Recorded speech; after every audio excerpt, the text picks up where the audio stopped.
우연일 가능성도 있다. 수많은 UFO 목격담이 극비시설 근처에서 보고되고 있다. 비행장, 무기실험장, 핵발전소 등. 왜 극비시설일까? 그들이 찾는 게 무엇일까? 그들은 우리의 친구인가 적인가?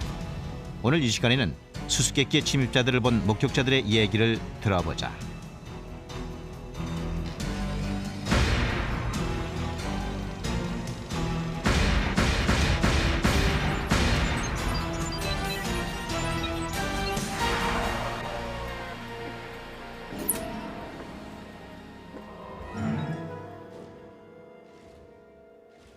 역사를 돌이켜보면 미국은 타국의 침략을 받은 일이 거의 없는 나라다. 1812년 전쟁 당시 영국군이 워싱턴 DC를 공격해서 백악관에 불을 지른 적이 있다. 하지만 그 후 100여 년 동안 아무도 미국 땅을 침범하지 못했다. 1941년 12월 7일 아침까지는.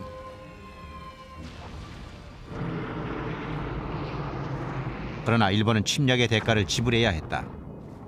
미국은 일본에게 불시에 당한 치욕을 철저하게 응징했다. 2차 대전이 끝나자 소련이 미국 최고의 적국으로 부상했다. 소련의 1949년 원자폭탄 폭발 실험과 막강한 군사력 때문에 미국은 경계태세를 늦출 수가 없었다.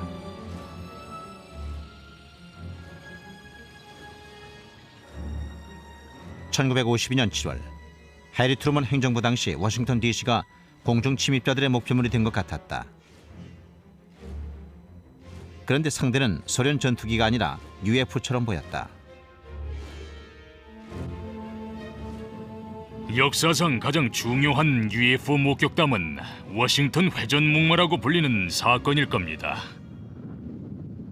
1952년 두 번의 주말 7월 19일과 20일, 7월 26일, 27일 UFO가 레이더에 포착되었고 워싱턴 DC와 인근 지역에서 많은 사람들에게 목격되었습니다. 워싱턴 공항의 앤드루스 공군 기지에 있던 사람들은 밖으로 나와 레이더에 포착된 같은 지점 하늘에서 실제 비행체를 봤습니다. UFO는 이틀 동안 목적을 갖고 워싱턴 상공을 배회하는 것 같았습니다. 출몰 사흘째 되는 날 이상한 신호를 추적하던 관제관들의 호기심이 갑자기 공포로 바뀌었다. 비행 물체들이 미국 수도와 백악관 상공의 출입 금지 지역으로 향하고 있었기 때문이다. 미 국방부는 델라웨어 군기지에 침입자를 저지할 전투기를 발진하라고 명령했다. 알첩은 UFO 문제에 대한 미 공군 측 대변인이었다. 사건이 벌어지자 그는 워싱턴 공항의 레이더실로 불려갔다. 우리는 일반 비행기 4-5대와 UFO 10-30대를 스크린으로 지켜보고 있었습니다. 델라웨어에서 발진한 전투기들도 봤습니다. 그런데 전투기가 레이더 스크린에 나타난 순간 UFO가 모두 사라졌습니다. 전투기들은 텅 빈 하늘을 20분 정도 정찰했지만 저지할 비행체는 보이지 않았다. 하지만 전투기들이 기지로 돌아가자마자 UFO들이 레이더 스크린에 다시 나타났다. 전투기들이 떠나자마자 그들이 다시 돌아왔고 레이저 스크린에 나타나자 정말 겁이 났습니다. 전투기들이 다시 발진했다. 전투기 조종사 한 명이 UFO가 푸르고 흰 빛처럼 보인다고 말하며 그것이 가까이 오고 있다고 보고했다. 레이더에 나타난 UFO들을 볼 수 있었고 정체 모를 비행체에 둘러싸인 전투기도 보였습니다. 조종사는 포위당했다고 했습니다. 그리고 이어서 방법을 물었어요. 하지만은 속수무책이었습니다. 몇 분 후 UFO들은 물러나더니 사라졌다. 대치 상태가 끝난 것이다. 그러나 미국인들은 그 얘기를 듣고 경악했다. 그 목격담은 적절하게 설명할 방법이 없었습니다. 워싱턴 DC에서 일어났기 때문에 위로는 미국 대통령까지 놀라게 만들었죠. 그래서 공군 정보부장이 나와서 기자회견을 열어 사람들을 진정시키려고 노력을 했습니다. we have received and analyzed between 1 and 2,000 reports that have come to us from all kinds of sources.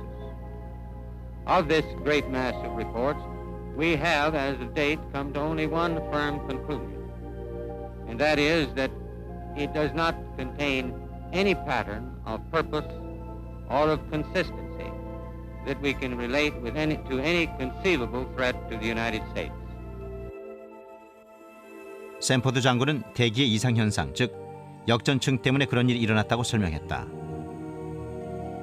레이더파가 역전층에 반사되어 자동차나 건물의 이미지를 포착한 것이라는 설명이었다. 어쨌든 세 지역에 있던 경험 많고 유능한 레이더 관제관들이 UFO로 잘못 봤다는 것이다. 기자들은 회견 내용을 충실히 받아 적었다. 기자들은 회견 내용을 믿었습니다. 자세히 들여다보면 멍청하고 바보 같아도 정부가 비행 접시에 대해서 하는 말을 있는 그대로 받아들이는 게 관례였거든요. 워싱턴 공항과 앤드루스 공군 기지에서 일하는 사람들은 모두 레이더 전문가들이었습니다. 그들은 그곳에서 오래 일했기 때문에 지상의 빛과 금속 물체를 쉽게 구분할 수 있습니다. 그것도 못한다면 그건 레이더 관제관이 아니죠.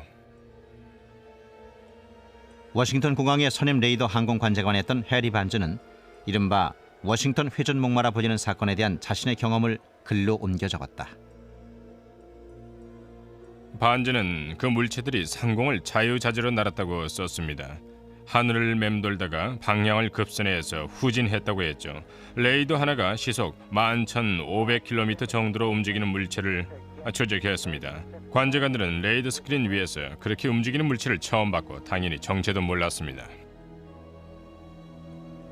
그 물체들이 단순히 비정상적인 기상 조건의 산물이라고 믿지 않는 사람은 반즈만이 아니었다. 당시 저는 그 물체들이 행성 간 교통수단 같은 거라고 그렇게 믿었습니다. 워싱턴 공항의 레이더실에서 그날 밤 일어났던 이 일을 보면은 그 물체들은 진짜였습니다. 우린 그 정체도 몰랐고 어디서 왔는지도 몰랐지만 정말 거기 있었습니다. 물론 군 관계자들이 UFO에 대한 자신들의 설명을 실제로는 믿지 않을 가능성도 얼마든지 있다. 그 물체들을 따라잡을 수 있는 조종사가 없었습니다. 최고의 조종사들도 추적에는 역부족이었죠. 당시 미 공군 사령관들이나 정보부 책임자들도 바보는 분명 아니었을 겁니다. 모두들 아주 똑똑한 사람들이었습니다. 지금도 마찬가지지만요. 그 사람들 이렇게 생각했을 겁니다. 워싱턴에 UFO가 나타나자 모두들 당황했을 테죠. 더구나 백악관과 미국의 수도 상공을 날아다녔으니까요. 그들은 방법을 찾았지만 실제로 할 수 있는 건 아무것도 없었습니다. 그래도 공식적인 입장에서 무슨 수든 해결 방법을 찾아내야 했을 겁니다. 그러면서도 실제로 무슨 일이 일어나고 있는지에 대해 어느 정도까지는 관심이 있었을 겁니다. 그건 국가 방위 문제였습니다. 당시 상황을 핵폭탄보다 훨씬 중요한 기밀 사안으로 분류한 보고서도 있었습니다. 정도가 지나쳤어요. 너무 심각하게 받아들였지요.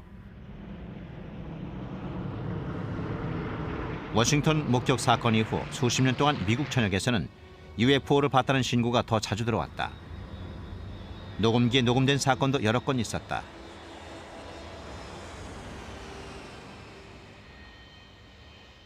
(1995년 3월 25일) 아메리카 웨스트 플라이트 564기 승무원 3명이 텍사스주 버비나 근처 상공에서 이상한 걸 목격했다.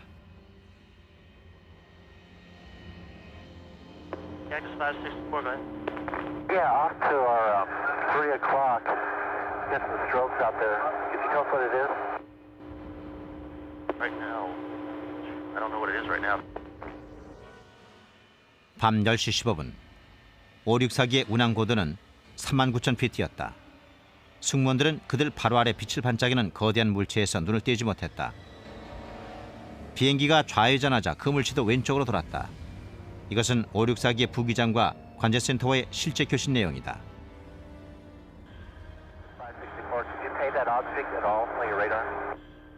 Cactus 564, no I don't. And talking to the 3 or 4 guys around here, no one knows what that is. We've never heard about that.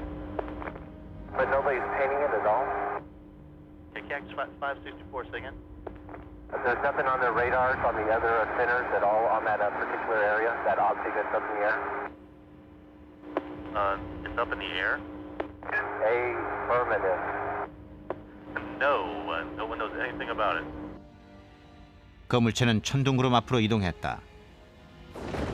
번개가 치자 승무원들 눈에 물체가 똑똑히 보였다. What's the altitude about? I don't know, probably right around 30,000 or so, and it's with a strobe, it starts from going counterclockwise, and the length is unbelievable. 항공기 승무원들은 지상 레이더는 잡히지 않은 뭔가를 목격했다. 항공교통관제관들은 뉴멕시코주 동쪽에 있는 캐논 공군기지와 연락해서 그 지역에 군 항공기나 기상 관측용 기구 같은 게 있는지 알아봤다. Cannon 21. Cannon, go ahead. Hey, do you guys know if there was anything like a tethered balloon or anything released that should be above tie band? No, we haven't heard nothing about it. Okay. Guy at 39,000 says he sees something at 30,000 that the length is unbelievable and it has a strobe on it. Uh-huh. This is not good. Okay. What does that mean? I don't know. It's a UFO or something. It's that Roswell crap again. 뉴멕시코주 로즈웰 외곽에 있는 사막은 1947년 7월에 수수께끼 비행 물체가 추락한 현장이다. 50여 년 후 로즈웰이라는 이름은 UFO의 대명사가 됐다. 로즈웰 사건처럼 564기의 승무원들이 본 건 역시 설명이 불가능하다. 승무원들 모두 이상한 물체를 봤다는 주장을 계속하면서도 익명을 요구했다. 사람들이 그런 얘기를 주저앉고 당당히 말하기는 힘듭니다. 미 연방 항공국이나 군대도 마찬가지죠. 정신병자처럼 감금당하고 싶은 사람은 없겠죠. 저라면 위험을 자초하지 않을 겁니다. 항공기 조종사들도 그럴 거예요. 괜히 보고해서 미친 사람 취급받을 필요는 없을 테니까요. 항공사들도 이상한 걸 본 사람들을 고용하길 꺼립니다. 항공사에서 이상한 사람으로 소문이 나거나 미 공군 내에서 UFO를 목격한 사람이라는 소문이 나면 다들 함께 비행하길 싫어하죠. 어쩔 수 없어요. 그래서 사람들은 거부하는 쪽을 택하죠. 괴짜 취급을 당하는 것보단 그 편이 쉬우니까요. 보이지 않는 걸 보는 사람은 믿을 수 없는 사람으로 생각되기 쉽거든요. 이상한 사람 취급받는 걸 꺼리기 때문에 UFO를 목격한 사람들은 대개 입을 다문다. 하지만 아직도 앞에 나와서 자신이 본 걸 말하는 사람도 있다.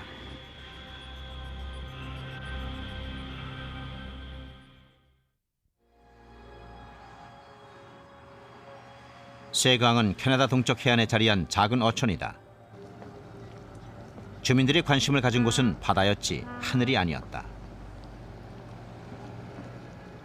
그런데 1967년에 UFO 목격 사건이 일어나서 조용하던 세그항이 들썩거리기 시작했다.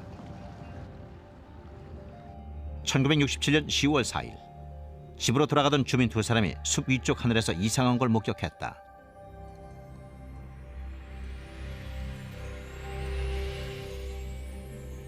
친구와 얘기를 하며 운전하고 있었는데 갑자기 친구가 하늘에 이상한 빛이 있다고 했어요.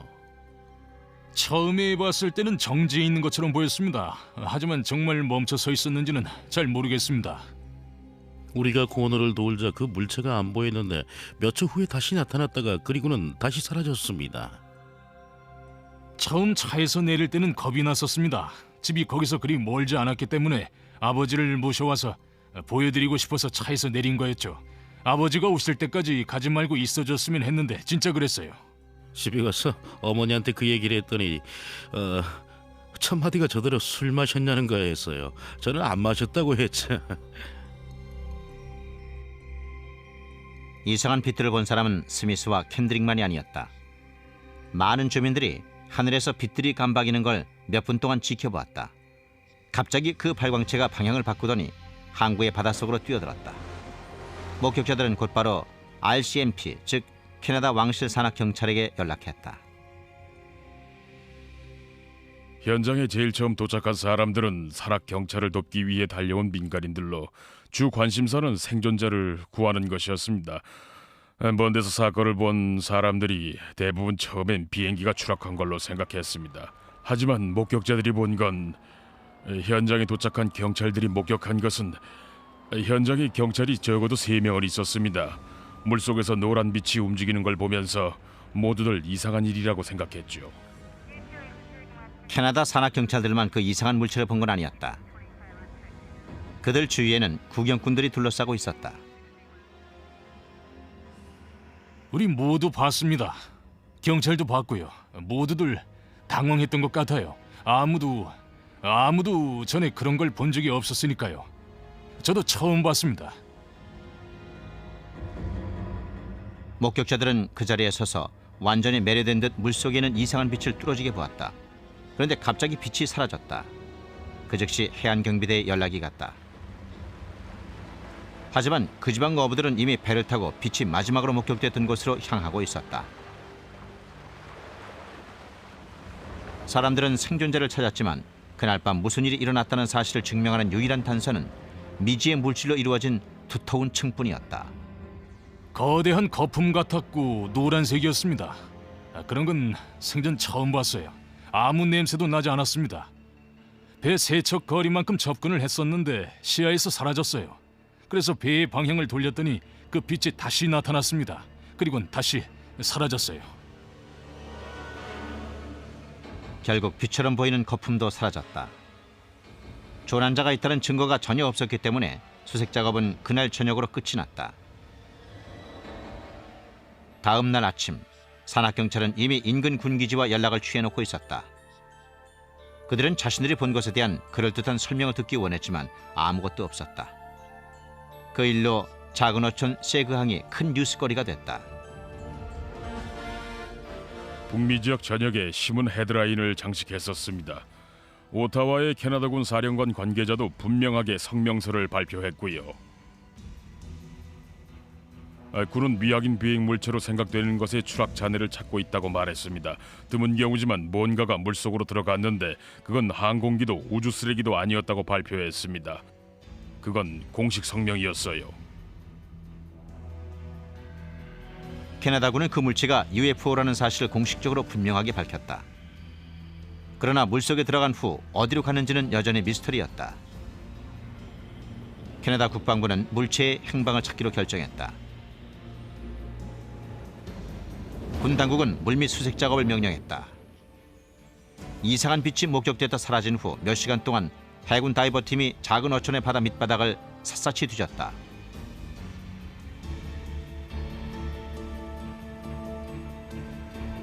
한편 세그항 주민들은 마을에서 일어난 일에 대해 놀라움을 금치 못했다.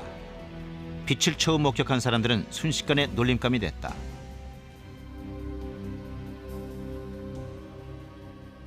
다들 제가 화성인 같은 외계인을 봤느냐며 저를 놀렸습니다.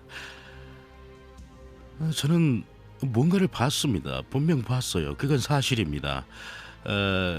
근데 그게 뭔지는 모릅니다. 아주 특별했어요. 분명 전 봤습니다. 셰그항 주민들은 아무 기대도 하지 않았습니다. 로즈웰 추락 사건은 1947년에 일어났지만 80년대가 되어서야 겨우 사람들에게 공개되었으니까요. 1978년까지는 극비였습니다.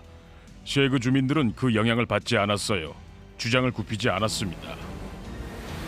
해군이 사흘 동안 수색했지만 아무것도 발견되지 않았다. 10월 8일에 수색이 중단됐다.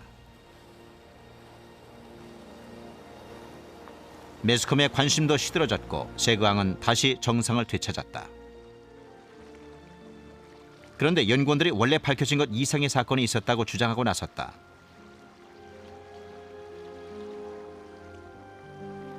(26년) 후 세그항 사건이 재조사되면서 비공식적인 정보들이 드러나기 시작했다. 당시 해군 다이버 팀원들은 이야기를 꾸며댈 수밖에 없었노라고 처음으로 털어놓았다. 그들은 2차 작전이 있었다고 주장했습니다. 그들의 이야기는 군 관계자에 의해서 확인이 됐죠. 그 UFO는 셰그항에 계속 머물지 않고 물속으로 이동해서 가버먼트 곳 근처까지 갔답니다. 지금 가버먼트 곳에는 비밀기지가 있습니다. 당시 그곳은 캐나다의 미군 기지였습니다. 미확인 비행 물체가 기지 근처에 있었다면 그들의 탐지 장비를 이용해서 뭔가를 조사했을지도 모릅니다. 쉘번 군기지는 지금은 버려졌지만 셰그항 목격 사건 당시에는 공산주의 침략에 맞서는 최전방 방어 기지였다. 이곳에서 미군들은 고도의 해저 탐지 장비를 이용해서 잠수함의 활동을 감시했다. 비공식적 이야기에 의하면 어떤 물체가 탐지 장비에 걸려서 그 즉시 해군 소형 선단이 출동했다고 한다.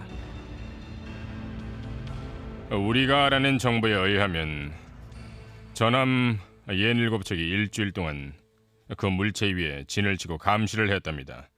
다이버들도 동원됐는데 특히 그중 한 명이 그것이 미확인 비행 물체였다는 사실을 솔직하게 인정했습니다. 다이버들이 투입됐을 때도 그 비행체는 여전히 운항 중이었습니다. 그들은 분명히 지구에서 만든 물체가 아니었어요. UFO였죠. 하지만 공식 기록에서는 그런 사실이 언급되지 않았어요. 연구원들에 의하면 여러 명의 목격자들이 나서서 이야기의 신빙성을 더해 주었다고 한다.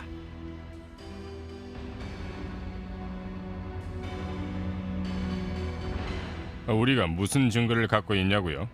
무슨 일이 있었는지에 대해 서너 분이 우리한테 말을 해줬습니다. 우린 목격자들의 말을 믿습니다. 그런데 목격자는 있지만 우리한테는 결정적인 증거가 없습니다. 증거는 있지만 결정적인 건 아니라는 뜻입니다. 비공식적인 이야기는 증명이 불가능하지만 대부분이 확실한 결말을 갖고 있다. 시작이 있고 중간 과정이 있고 그리고 조사원들에 의하면 놀라운 결말도 있었다고 한다. 셰그항 목격담 중에서 제가 가장 좋아하는 부분은 결말입니다. UFO 학적으로 말하면 다른 이야기들과는 달리 해피엔딩이거든요. 저람들이 그 물체 위에 지를 친 지 일주일 후 UFO가 계속 물속으로 이동하기 시작했습니다. 노바스코샤 해안까지 이동한 다음 메인만으로 들어갔어요. 메인만에 들어가자 그들은 수면 밖으로 나와 날아가 버렸습니다. 전형적인 UFO 사건이었습니다. 정체가 뭐였을까요? 그건 미확인 비행 물체였습니다. 그 외에는 달리 표현할 말이 없어요. 우리가 설명할 수 없는 일도 있다고 생각합니다.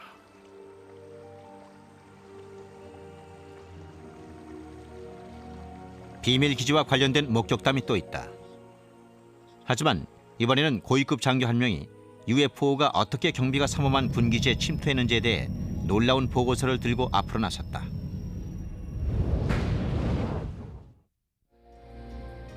기상 관측용 기구, 늪지 가스, 새들무리, 금성, UFO에 대해 오랫동안 군에서 제시한 설명들이다. 아이러니한 사실은 가장 특이한 UFO 목격담 중 몇 건은 군인들에 의해서 보고됐다는 점이다. 주변 환경을 주의 깊게 살펴보도록 훈련받아서 그런지도 모른다. 아니면 UFO에 관심을 끄는 무언가가 군기지에 있을 수도 있다. 여러 건의 보고 가운데 단연으뜸은 세계 최고의 선진 기술을 자랑하는 두 나라, 미국과 영국의 목격담일 것이다.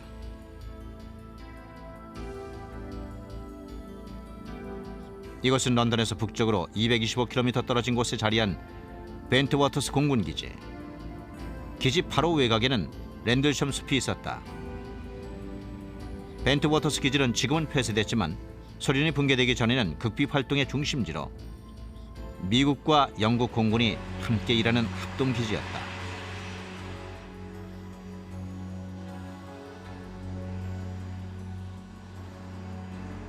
그리고 이곳에서 기묘한 UFO 목격담이 수차례 보고된 바 있다. 벤트워터스 사건은 말하자면 UFO 목격담의 핵심이라 할 수 있습니다. 왜냐하면 최첨단 기술을 다뤄온 지적인 고학력자들이 관계된 사건이니까요. 모두 기지를 지키는 사람들이었습니다. 항공술이나 무기도 잘 알고 있었고요. 주변 경계에 철저하도록 훈련받은 군인들은 온갖 종류의 보고서를 작성해야 했고 말도 조심해야 했습니다. 그런데 그런 사람들이 자기들 눈으로 본 것이 뭔지 몰라 당황했던 겁니다. 냉전 시대 당시 벤트워터스 기지는 자유세계에서 규모가 가장 큰 공군 기지였다. 기지가 가장 주목을 받았던 시기는 군인들과 지역 주민들 모두 경이적인 UFO 출몰 사건을 목격했던 1980년 12월 말 동안이었던 것 같다. 1947년 로즈웰 사건의 재판이라고 말한 사람들도 있었다. 선선하고 밝은 겨울날 밤, 갑자기 이상하게 빛나는 빛들이 하늘에 나타났다. 빛들은 올라갔다 내려가고 옆으로 움직이기도 했습니다. 이리저리 움직이고 선회하기도 했고요. 정말 멋진 광경이었어요. 저는 좀 더 잘 보기 위해 현관문을 열고 마당으로 나갔습니다. 우리 집은 활주로 끝에 있어요. 저는 자리에 서서 빛을 바라보며 비행기는 아닐 거라고 생각했습니다. 숲속에 착륙했거든요. 경비가 엄중했던 군 비밀기지 벤트워터스 주변에서 일어나는 수상한 움직임은 철저히 감시되고 있었다. 그날 밤 주민들은 자신들만이 그 이상한 일을 목격한 건 아니라는 사실을 알게 됐다. 무슨 일인지 알려고 몇 분 동안 마당에 서 있었는데 기지에서 웅성거리는 소리가 들렸습니다. 바람이 그쪽에서 불어왔거든요. 전화 거는 소리도 들었어요. 자동차 시동 거는 소리도요. 그래서 그 이유가 궁금했었죠. 헌병 3명도 숲속에서 이상한 빛들이 반짝이는 걸 봤다고 보고했다. 그들은 기지 밖으로 나가 현장을 조사하고 싶다고 요청했다. 3명의 헌병은 상부의 지시대로 자신들이 목격한 일에 대한 보고서를 올렸다. 그 전날 낮과 밤의 움직임을 기록한 일지를 가지러 갔었는데 내가 들어갔을 때 중사가 웃음을 터뜨렸습니다. 중사는 헌병 셋이 밤새도록 UFO를 찾아서 숲을 헤매고 다녔다면서 웃었습니다. 전혀 안 믿는 눈치였습니다. UFO 목격담은 기지의 최고 관심사가 됐다. 처음에는 농담거리였지만 시간이 흐름에 따라 사건은 심각한 방향으로 흘렀다. 기지에 미칠 영향에 대해서 걱정스러운 시각이 있었습니다. 사건 자체뿐만 아니라 거기서 파생되는 일이 걱정이었죠. 부차적인 문제가 걱정이었습니다. 헌병들은 아주 중요한 물건을 지켜야 하는 중차대한 임무를 수행 중이었으니까요.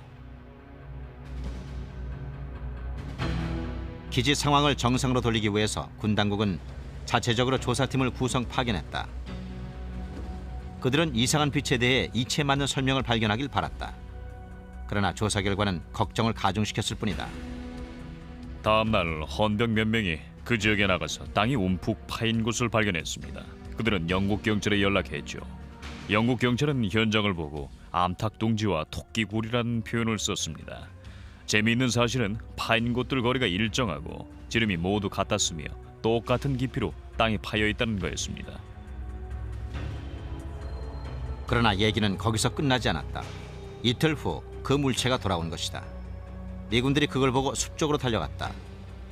이번에는 방사능 수치를 재기 위해 방사능 측정기와 카메라, 녹음기도 대동했다. 이것은 벤트워터스 공군기지 근처에서 이상한 물체를 발견한 홀트 대령의 말을 녹음한 것이다.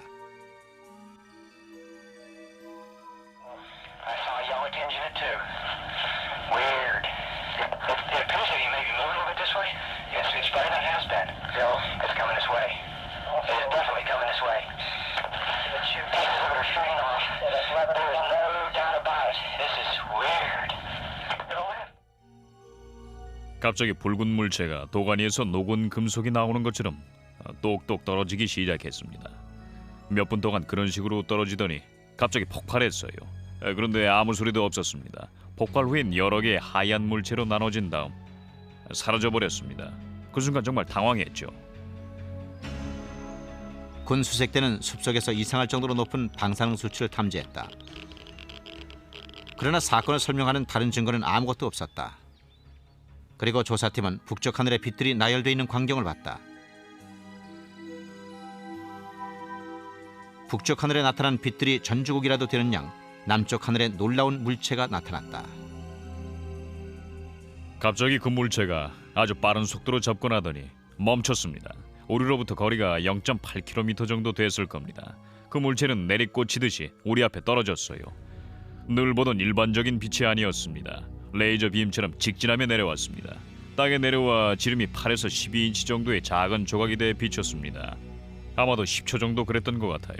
별 생각이 다 들었습니다. 신호를 보내는 걸까? 경고하는 걸까? 아니면 무슨 무기일까? 생각이 많았죠. 그런데 나타날 때처럼 갑자기 사라졌습니다. 3시간 후 UFO는 사라졌지만 사람들의 혼란은 오히려 더 커졌다. 아무도 우리가 본 걸 믿어주지 않을 거라고 믿었기 때문에 어떤 식으로 얘기를 꾸며야 할지 생각해야 했습니다. 영국군한테 말할 수 없었어요. 상관들한테 보고할 수도 없었습니다. 그럼 우리가 술이라도 마신 줄 알았을 테니까요. 그럴 수는 없었습니다. 홀트 대령은 이상한 사람으로 취급받을 줄 알면서도 다음 날 그 사건을 상관에게 보고했다. 그리고 전날 밤에 녹음한 녹음 테이프도 제출했다. 장교 회의 후 영국 측 연락관과 의논하라는 명령이 홀트에게 하달됐다. 연락관이 출장 중이었기 때문에 홀트는 메모를 썼다. 저는 일종의 공식적인 메모 비슷한 걸 연락관에게 썼습니다. 일어난 일을 간단하게 요약해서 메모를 썼어요. 어젯밤 늦게 붉은 태양빛 비슷한 빛이 숲속에서 보였습니다. 빛은 돌아다니면서 깜빡였어요. 어느 순간 빛 조각들이 떨어져 나온 것처럼 보이더니 5개의 하얀 물체로 분리됐습니다. 그리고는 사라졌어요. 저는 전화가 오거나 누군가 저를 만나러 올 거라고 생각했습니다. 그런데 아무 일도 일어나지 않았어요. 며칠이 몇 주가 되자 저는 다들 관심이 없는 건가 하는 생각이 들더군요. 결국은 아무 일도 아닌 게 돼버렸죠. 벤트 워터스 사령관들은 사건이 잊혀지는 것처럼 보이는 걸 보고 안심했다. 그러나 연이어 일어난 사건들로 인해 영국군과 미군 모두 벤트 워터스에서 일어난 사건을 심각하게 여기게 됐다.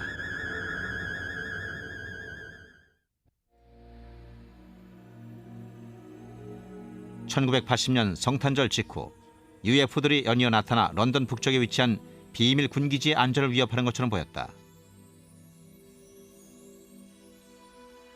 당시 미영 합동기지의 부사령관이었던 찰스 홀트도 목격자 중 한 명이었다. 그러나 그가 다른 장교들에게 올린 보고서는 아무 응답도 얻지 못했다.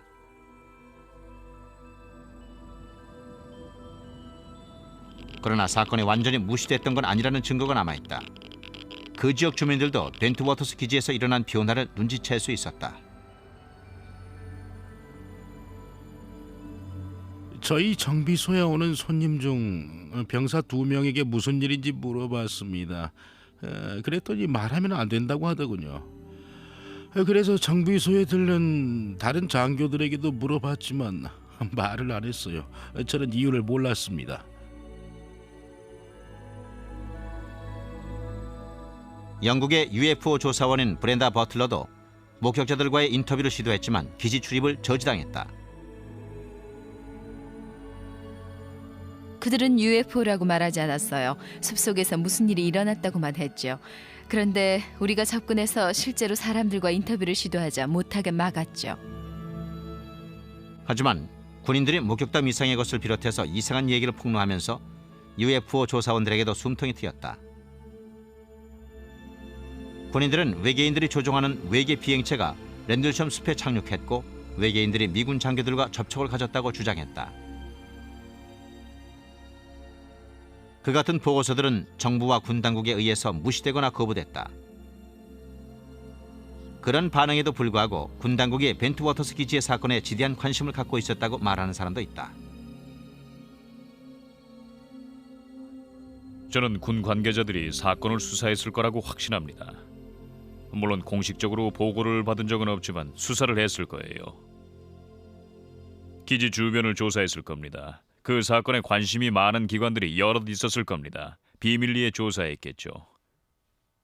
증거는 없었어요.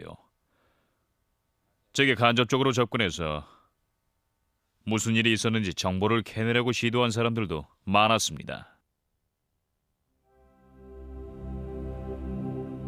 군 장교들은 그 특별한 보고서에 대해서 상투적인 설명만을 제시했다. 그 중에는 인공위성이 지구 대기권에 진입하면서 산산조각이 났다는 설명도 있었다. 저는 인공위성 파편이 그 지역에 떨어졌다는 말은 안 믿습니다. 그 물체는 나무들 사이를 날아다녔습니다. 하늘에서 떨어진 게 아니라 공중에 머물면서 급격한 각도로 방향을 전환하며 움직였습니다. 3대나 있었죠. 사실 사건이 일어난 시간을 볼 때 우주 쓰레기가 떨어진 것 같진 않습니다.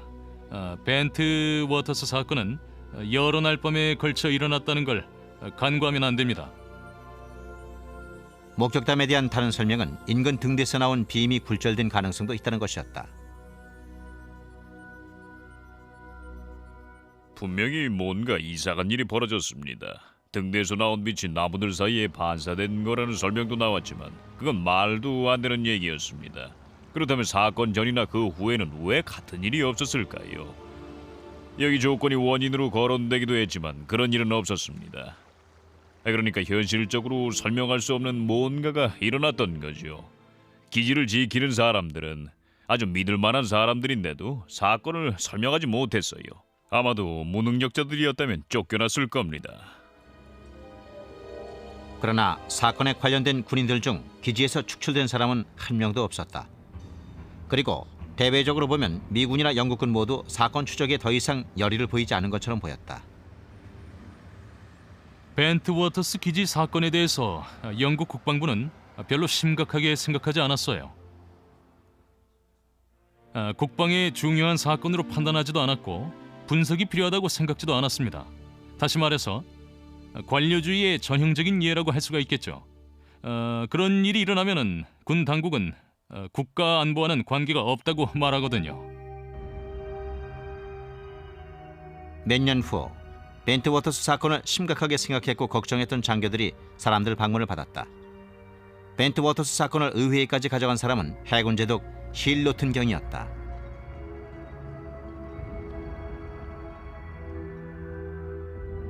미국인들, 특히 기지 부사령관이 환각에 빠진 건지도 모르고 혹은 진짜 무언가가 지상에 착륙했다고 믿어서 사진을 찍고 녹음을 했는지도 모릅니다. 어느 쪽이든 영국의 안보에 문제가 된다고 생각합니다.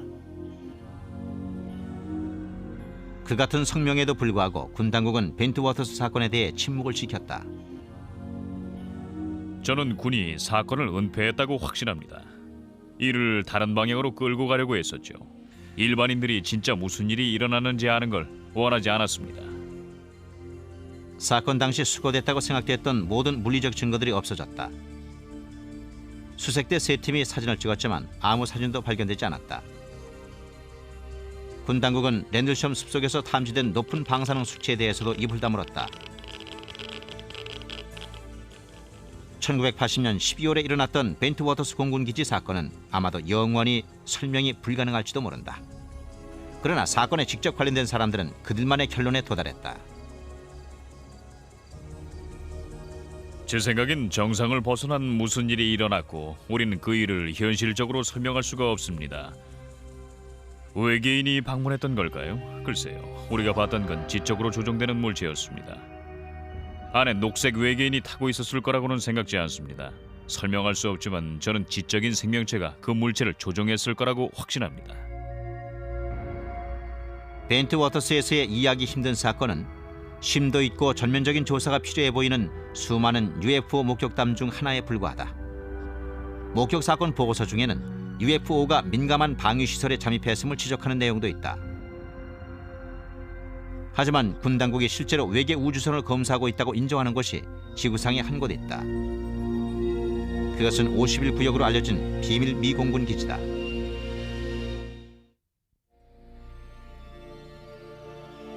(1947년 7월에) 로즈웰에서 일어난 특별한 사건을 보면 미국 정부가 UFO 목격 사건을 어떤 식으로 처리하는지 잘 알 수 있다.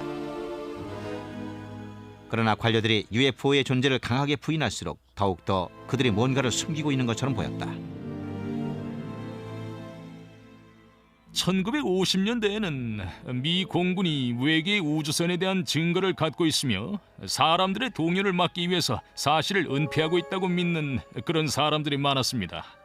정부가 비행 접시에 대해서 알고 있을 뿐만 아니라 외계인들과 공모해서 기술을 교환하고 있다고 생각을 했죠.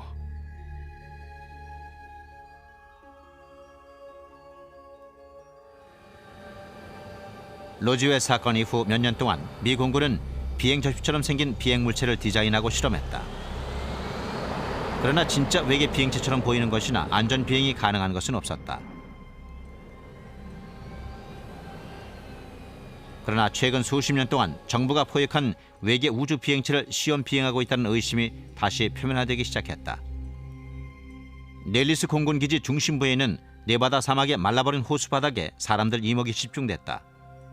그곳이 바로 51구역으로 알려진 극비 실험 지역이다. 계속 퍼지고 있는 UFO에 대한 새로운 전설은 네바다 사막 실험장의 일부인 51구역과 관계가 있습니다. 얘기인즉 비행 접시의 기술이 실험되고 있으며 고도로 발달된 항공기가 그곳에서 개발되고 있다는 내용입니다. 최첨단 장비의 실험이 이루어지고 있다는 사실은 분명합니다. 몇 년 동안 그런 얘기가 나돌고 있거든요.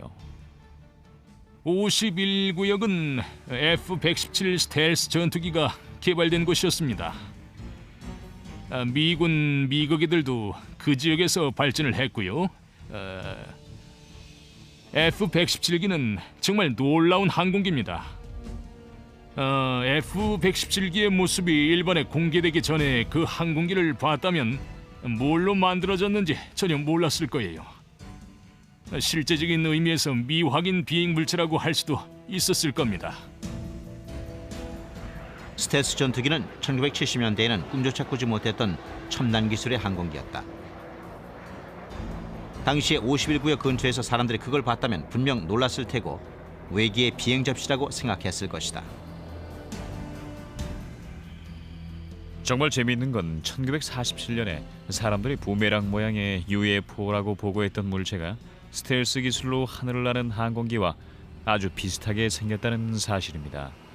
존재를 부정할 수 없는 특정한 종류의 항공기가 오랫동안 사람들이 UFO라고 보고해왔던 물체와 비슷하게 생긴 건 아주 재미있는 일이죠.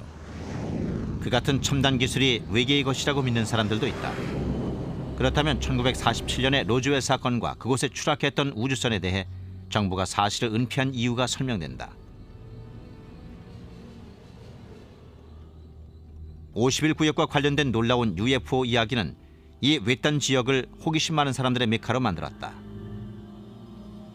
이곳을 찾는 방문객들은 출입이 제한된 공중에서 감시당하고 지상에는 진동 센서들이 불청객의 접근을 감지하고 있다. 산 정상 주위에는 아래쪽의 모든 움직임을 감지하는 장치들이 설치되어 있다. 일단 경계 상황이 벌어지면 경비병들이 달려와 사람들의 접근을 차단한다.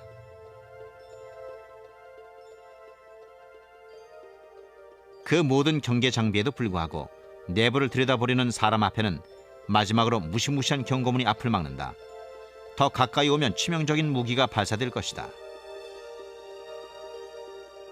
외계 기술에 대한 지속적인 소문 때문에 1994년 의회 조사기구가 로즈웰 사건을 재수사하게 됐다. GAO, 즉 미국 회계감사원이 1947년 사건과 관계있는 모든 기록을 조사한 후 조사 결과를 적은 보고서를 제출했다. 회계감사원의 보고서는 다른 보고서들처럼 개였습니다.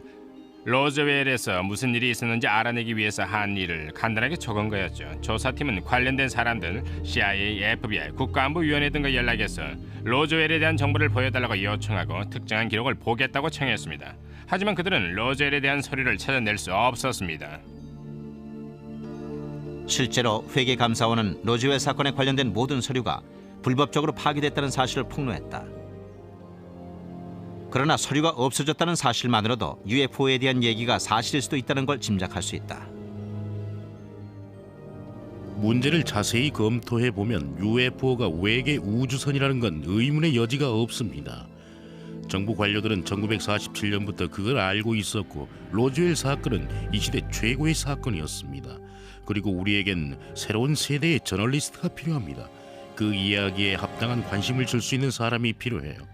모니카 루인스키에게 쏟은 노력의 10분의 1만 써도 6달 안에 비행 접시에 대한 진실과 사건의 전말을 전부 알 수 있을 겁니다. 로즈웰 서류를 파기한 책임자가 누구였을까? 아직 아무도 책임자로 거론되지 않았다. 그러나 세월이 흐를수록 UFO에 대한 진실을 숨겼던 사람들이 누군지 알아내긴 더 힘들 것이다. 어쩌면 그들이 뭘 숨기려고 했는지가 더 중요한 문제인지도 모른다.